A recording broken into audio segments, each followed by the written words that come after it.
তারা geography class 10-এর geography second chapter.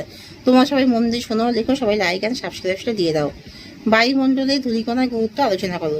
Class 10-এর জিওগ্রাফি সেকেন্ড চ্যাপ্টার। বায়ুমণ্ডলের ধূলিকণার গুরুত্ব হলো ভাসমান ধূলিকণাকে কেন্দ্র করে জলীয় বাষ্প ঘনীভূত হয় এবং তার ফলে মেঘ, কুয়াশা, তুহিন, বৃষ্টিপাতের প্রভৃতি সৃষ্টি হয়। বায়ুতে ভাসমান ধূলিকণা সরাসরি সূর্যরশ্মিকে বিচ্ছিন্ন হয়ে বর্ণশটা সৃষ্টি করে। বায়ুমণ্ডলের ধূলিকণা আধিক্য বায়ুমণ্ডলকে অস্বচ্ছ করে। ট্রোপোস্ফিয়ার কি ট্রোপোস্ফিয়ার ও স্ট্রাটোস্ফিয়ার মধ্যবর্তী 2 থেকে 3 কিলোমিটার বিস্তৃত অঞ্চলে বায়ুপ্রবাহ উষ্ণতার পরিবর্তন তেমন হয় না, তাই একে ট্রোপোস্ফিয়ার বলে। ফেরের সূত্রটা কি? ফেরের সূত্র হলো পৃথিবীর আবর্তনজনিত বলের প্রভাবে বায়ু সরাসরি উচ্চচাপ থেকে নিম্নচাপের দিকে প্রভাবিত হতে পারে না, ফলে বায়ু উত্তর গোলার্ধে ডান থেকে দক্ষিণ গোলার্ধে বাম থেকে বেগে প্রভাবিত হয়। বায়ু প্রবাহের দিক সংকেতের নিয়মটি বিজ্ঞানী উইলিয়াম ফেরেল আবিষ্কার করেন, তাই তার নাম অনুসারে এই সূত্রটি ফেরের সূত্র নামে পরিচিত। ফেরের সূত্র কি? বায়ু প্রবাহের অবস্থানের সঙ্গে বায়ু চাপের অবস্থানের সঙ্গে বায়ু প্রবাহের সম্পর্কে সম্বন্ধে 1857 খ্রিস্টাব্দে ডাচ আবহাওয়াবিদ বাইশবেলার যে সূত্রটি উদ্ভাবন করেন, যে সূত্রটি হলো উত্তর গোলার্ধের বায়ু গতির দিকে পিছন ফিরে দাঁড়ালে ডান দিকে তুলনায় বাম দিকে বায়ুর চাপ কম অনুভূত হয় এবং দক্ষিণ গোলার্ধের বাম দিকে তুলনায় বাম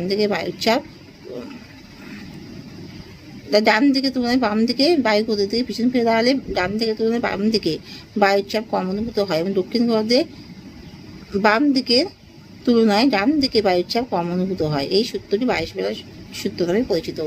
কোরিওলিস বল কি? পৃথিবীর আবর্তন করতে পারে বায়ুপ্রবাহের উপর যে শক্তি প্রযুক্ত হয় তাকে কোরিওলিস বল বলে। গর্জনশীল চল্লিশা কি? দক্ষিণ গোলার্ধের স্থলভাগের তুলনায় জলভাগ বেশি থাকায় পশ্চিমা বায়ু বাধাহীনভাবে প্রবাল বেগে প্রভাবিত হয়। 40 ডিগ্রি দক্ষিণ অক্ষরেখা বরাবর পশ্চিম থেকে পূর্বে এই প্রবাল পশ্চিমা বায়ু প্রবাহকে গর্জনশীল চল্লিশা বলে।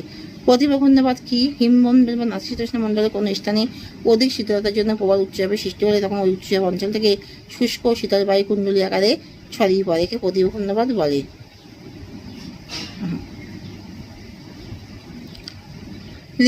লিনোতাপ কি? লিনোতাপ হলো যে তাপ পদার্থের উষ্ণতার পরিবর্তন না ঘটিয়ে পদার্থের অবস্থায় পরিবর্তন ঘটায়, তাকে লিনোতাপ বলে।